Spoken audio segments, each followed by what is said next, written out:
ಅದೇನೋ ಯಾವಾಗೋ ಒಂದೊಂದು ಟೈಮ್ ಆಲೋಚನೆ ಮಾಡ್ತೀನಿ.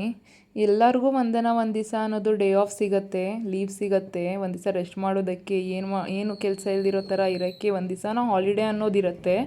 ನಮ್ಮ ಹೌಸ್ ವೈಫ್ಸ್ಗೆ, ಮನೇಲಿ ಲೇಡೀಸ್ ಕೆಲಸ ಮಾಡೋರಿಗೆ ಒಂದು ದಿವಸ ಕೂಡ ಹಾಲಿಡೇ ಅನ್ನೋದು, ಪರ್ಫೆಕ್ಟ್ ಹಾಲಿಡೇ ಅನ್ನೋದಿರಲ್ಲ.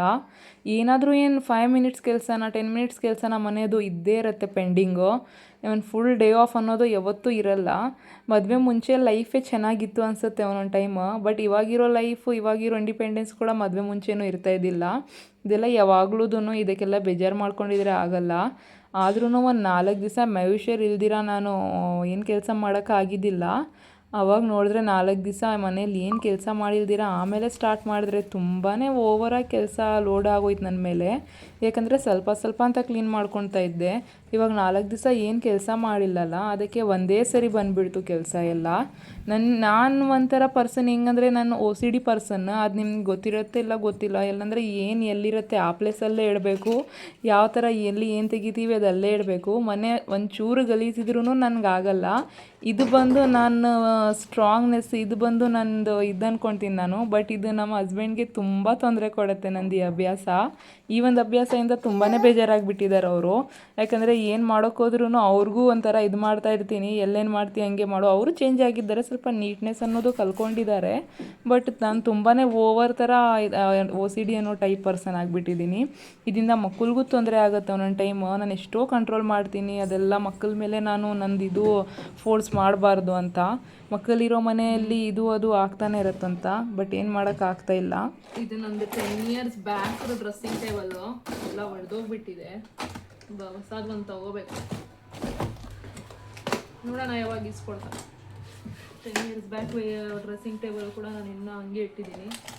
ನಾನು ಆ್ಯಕ್ಚುಲಿ ಬರ್ಡೇಗೆ ಗಿಫ್ಟ್ ಕೊಟ್ಟಿದ್ದೀರು.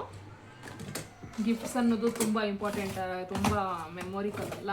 ಅದನ್ನು ಬೇಗ ಅಷ್ಟೊಂದು ಥರ ಇದು ಮಾಡೋಕ್ಕೆ ಇಂಟ್ರೆಸ್ಟ್ ಆಗಲ್ಲ. ಅದನ್ನು ಹೆಂಗೆ ಕಾಪಾಡ್ಕೋಬೇಕು ಅನ್ನೋದು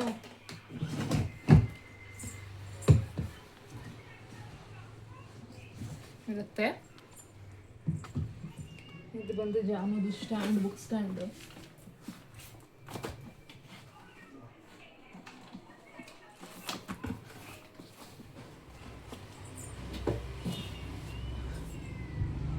ನಾನೆಲ್ಲ ಕ್ಲೀನ್ ಮಾಡೋದು ಎಲ್ಲ ಎಲ್ಲಿರುತ್ತೆ ಅಲ್ಲೇ ಆ ಜಾಗದಲ್ಲೇ ಇಡೋದು ಎಲ್ಲ ಹೆಂಗಿರುತ್ತೆ ಮನೆ ಯಾವತ್ತೂ 24 ಅವರ್ಸ್ ಹಂಗೆ ಇರಬೇಕು, ಏನು ಕದಲಬಾರ್ದು ಅನ್ನೋ ಅಭ್ಯಾಸ ನಂದು. ಈ ಒಂದು ಅಭ್ಯಾಸದಿಂದ ತುಂಬಾ ಐಟಮ್ಸ್ ನಾನು ತುಂಬ ವರ್ಷ ಯೂಸ್ ಮಾಡಿದ್ದೀನಿ. ಯಾವ ಐಟಮ್ಗೆ ಹೆಂಗೆ ಮೇಂಟೈನ್ ಮಾಡ್ತೀನಿ, ಹೆಂಗೆ ಮೇಂಟೈನ್ ಮಾಡ್ಕೋಬೇಕು, ಅದನ್ನು ಹೆಂಗೆ ನೀಟ್ ಮಾಡ್ಕೋಬೇಕು ಅನ್ನೋದು ಮುಖ್ಯ. ಈ ಚೇರ್ಸ್, ಆ ಮಗುದು ಆಡೋದು, ಆ ಕುದುರೆ, ಆ ಚೇರ್ಸ್ ಎಲ್ಲ 10 ಇಯರ್ಸ್ ಬ್ಯಾಗ್ದು.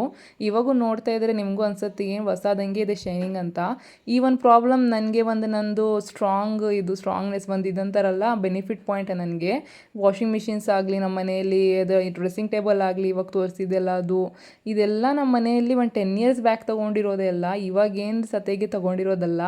ಇದೆಲ್ಲ ಮೇಂಟೈನ್ ಮಾಡ್ಕೊತಾ ಇದ್ದರೆ ಜಾಸ್ತಿ ಕೆಲಸ ಯಾವಾಗ್ಲೂ ಏನಿದೇನಾ ಅನಿಸುತ್ತೆ ಬಟ್ ಅದು ಕ್ಲೀನ್ ಮಾಡಾದ್ಮೇಲೆ ಮತ್ತೆ ಹೊಸದಂಗೆ ಕಾಣಿಸುತ್ತಲ್ಲ, ಅದೇ ಒಂದು ಬೇರೆ ಥರ ಖುಷಿ ಇರುತ್ತೆ ನೋಡಿ. ಬೆಡ್ ಕೂಡ ಅಷ್ಟೇ ಒಂದು 10 ಇಯರ್ಸ್ ಬ್ಯಾಕ್ ತೊಗೊಂಡಿರೋದು ನಾವು. ಇದು ತೊಗೊಂಡಿರೋದು ಕೂಡ ಅಲ್ಲ, ನಾವು ಸಾತ್ವಿಕ್ ಕೂಟಿದ್ದವಾಗ ಆರ್ಡರ್ ಕೊಟ್ಟು ಮಾಡಿಸಿದ್ದು, ಸ್ವಲ್ಪ ದೊಡ್ಡದು ಬೇಕಾಗತ್ತಂತ.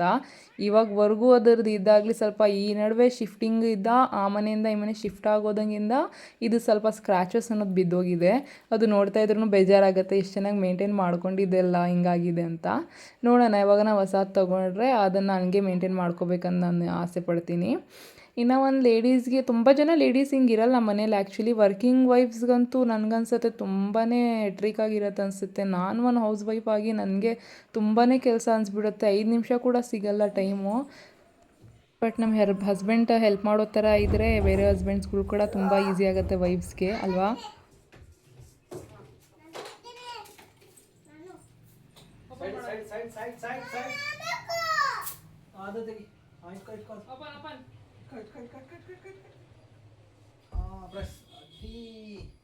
ನೋಡಲಿ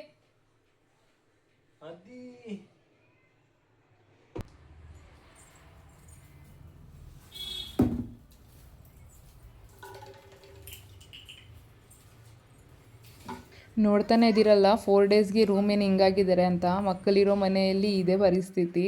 ಒಂದು 4 ಡೇಸ್ ನೀವು ನೀಟ್ ಮಾಡಿಲ್ಲ ಅಂದರೆ ಸೇಮ್ ಹಿಂಗೆ ಆಗುತ್ತೆ. ಸೊ ಇವಾಗ ನಾನು ನನ್ನ ಹೆಲ್ತಿಗೆ ನೋಡ್ಕೋಬೇಕು, ಕಾಪಾಡ್ಕೋಬೇಕು ಅನ್ನೋದು ಇದು ಮಾಡ್ಕೊಂಡಿದ್ದೀನಿ. ಬಿಕಾಸ್ ತುಂಬಾ ಹೆಲ್ತ್ ವೀಕಾಗಿ ನೋಡಿ ಕೆಲಸ ಒಂದೇ ಸರಿ ಎಷ್ಟು ಬಂದುಬಿಡ್ತು. ಇವಾಗ ನನಗೆ ನೆಮ್ಮದಿಯಾಗಿ ರೂಮಲ್ಲಿ ನಿದ್ದೆ ಬರುತ್ತೆ. ಇದಕ್ಕೆ ನೋಡ್ತಾ ಇದ್ದರೆ ಊಟ ಕೂಡ ತಿನ್ನೋಕ್ಕಾಗಲ್ಲ, ಆ ಥರ ಆಗಿಬಿಡುತ್ತೆ ನನಗೆ. ಒಂದೊಂದು ಟೈಮ್ ಆಲೋಚನೆ ಮಾಡೇ ಅರ್ಧ ನಾನು ಸುಸ್ತಾಗಿ ಒಂಥರ ಆಗಿಬಿಡ್ತೀನಿ, ಏನಪ್ಪ ಗಲೀಜಿದೆ ಮನೆ ಗಲೀಜಿದೆ ಅಂತ. ಇವಾಗ ನೆಮ್ಮದಿಯಾಗಿ ಹೆಲ್ತಿಯಾಗಿರ್ತೀನಿ. ರೂಮ್ ಬರೋವಾಗೆಲ್ಲ ಒಂಥರ ನೆಮ್ಮದಿ ಸಿಗುತ್ತೆ, ಖುಷಿ ಸಿಗುತ್ತೆ ನೋಡ್ತಾ ಇದ್ದರೆ. ಇವಾಗ ಎಲ್ಲ ಲೇಡೀಸ್ಗೂ ಈ ಥರನೇ ಇರುತ್ತೆ ಅಂದ್ಕೊಳ್ತೀನಿ. ನಾನೇ ಸ್ಪೆಷಲ್ ಅಂತ ಏನಿಲ್ಲ, ಬಟ್ ನನಗೆ ಒಂಚೂರು ಸ್ವಲ್ಪ ಜಾಸ್ತಿ. ಅದು ನಮ್ಮ ಫ್ಯಾಮ್ಲಿಯವ್ರಿಗೆ ಸ್ವಲ್ಪ ಅದು ಇಷ್ಟ ಆಗಲ್ಲ. ಅಷ್ಟೂ ಇರಬಾರ್ದು, ಎಲ್ಲ ತುಂಬ ಇದು ಹೆಲ್ತಿಗೆ ಇಶ್ಯೂ ಆಗುತ್ತೆ ಅಂತ ಬೈತಾ ಇರ್ತಾರೆ ಆವಾಗವಾಗ.